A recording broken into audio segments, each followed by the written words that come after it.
All right, welcome to today's Explainer. I am absolutely thrilled to have you here because we are about to unpack a really fascinating corporate story. Today, we're taking a deep dive into the dense financial fundamentals of Caliber Mining and Logistics Limited. Now, if you follow the industrial sector, you already know the logistics and mining spaces are incredibly complex. They are capital intensive and absolutely critical to the broader economy. But trying to get a clear picture of a company's financial health right before a major transition, well, it can be a bit like reading tea leaves. But that's exactly what we're going to clarify today using their official annual reports and the latest Crisil rating rationale. We're going to take those heavy, dense documents and turn them into a clear visual journey. Okay, let's dive into this. What is really inside the numbers here? Because honestly, that is the central mystery we're solving today. Right before a potential public offering or a major fundraise, every investor and market watcher out there wants to know the exact reality hiding behind the flashy top-line figures. Is the company built on a rock-solid foundation, or is it highly leveraged and constantly gasping for cash? We are going to look at the exact numbers Caliber Mining Logistics is reporting, right alongside the operational realities of their industry. Now, to figure out where they are going, we've got to look at what they just did.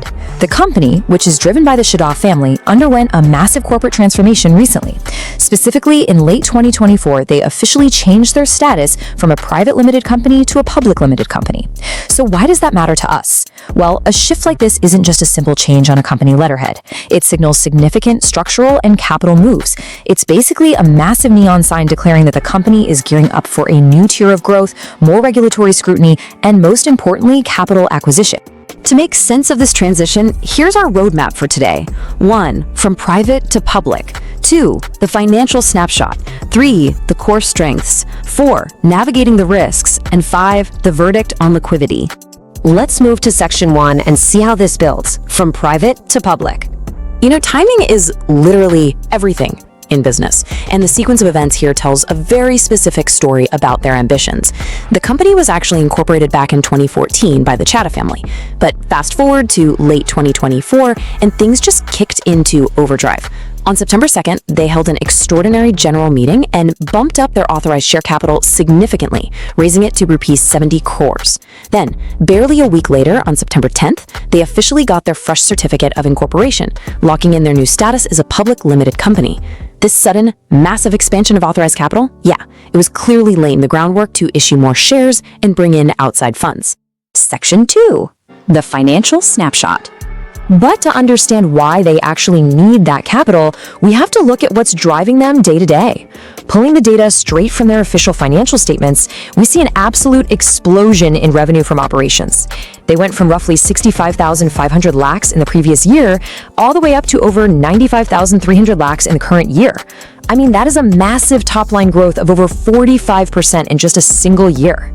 Seriously, I want you to keep this massive number in your head for a second. 95,311 lakhs. That's over 953 crores in operational revenue.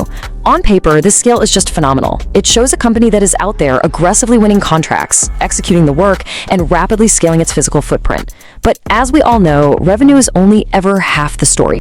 Now, what's really interesting about this slide is the bottom line. Their profit for the year sits at 9,512 lakhs. Now, compare that to the previous year's 9,319 lakhs. Do you see the discrepancy there? Despite their revenue exploding by over 45%, the actual profit practically flatlined. I mean, it barely moved an inch. The stark contrast here is undeniable. You have soaring, sky-high revenue right next to a completely static profit metric. And honestly, this builds the central mystery of their operational reality. What on earth is eating up all that extra cash? Why isn't a near 1,000 crore top line resulting in a proportional profit boom? Well, to answer that, we've got to look beyond the balance sheet and dig right into their daily operations. Which brings us to section 3, the core strengths. To uncover the operational drivers behind these crazy numbers, let's look at the qualitative why behind the quantitative what, using the latest Crisil rating rationale. The promoters, Manish, Anuj, Mohit, and Rahul Chadha, have over 2 decades of experience in this space, and they haven't just built a one-trick pony, they've built a multifaceted machine. They offer diverse end-to-end services. We're talking coal mining excavation, overburden removal, transportation, unloading, even coal trading. By By controlling the entire logistics chain across Maharashtra, Chhattisgarh, and Madhya Pradesh, they've embedded themselves with some seriously major clients, including subsidiaries of the massive Coal India Limited. And that deep integration with clients leads us to this jaw-dropping figure, 6,014 crore rupees. According to Crisil, this is the value of their order book as of January 2026. This metric, it's basically the holy grail for investors because it provides absolutely crucial revenue visibility.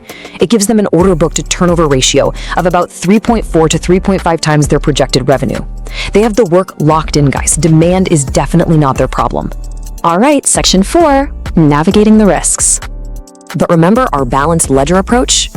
We have to shift our tone a bit and examine the industry watchouts. What are the heavyweights pulling against those massive revenues? Well, the first major risk highlighted by Crisil is their reliance on tender-based operations. In this business model, nothing is ever guaranteed.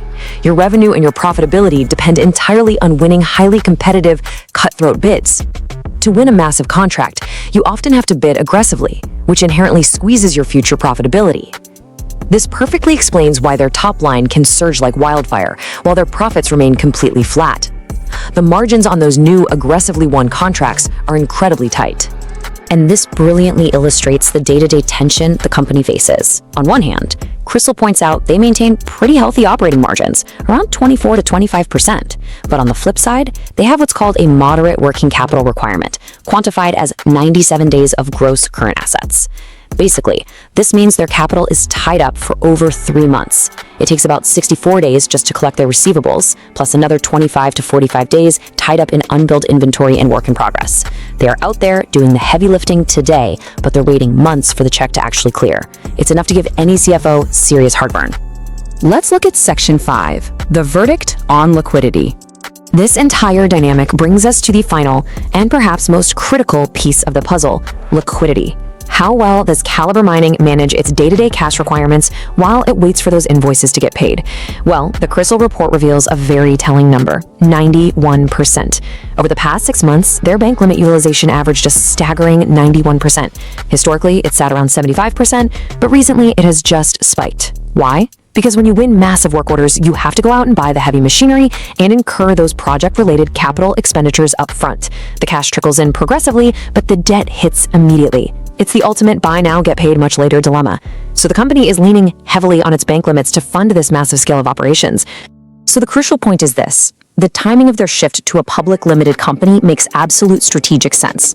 The anticipated public fundraise is explicitly designed to relieve this exact debt pressure. The Crisil rationale notes that the planned fundraise would be largely utilized for the repayment of existing debt obligations. Essentially, they are turning to the public markets to refinance their growth, clear out that heavy bank debt, and give themselves the financial breathing room they need to actually execute that 6,000 crore order book. It's a classic corporate balancing act, really.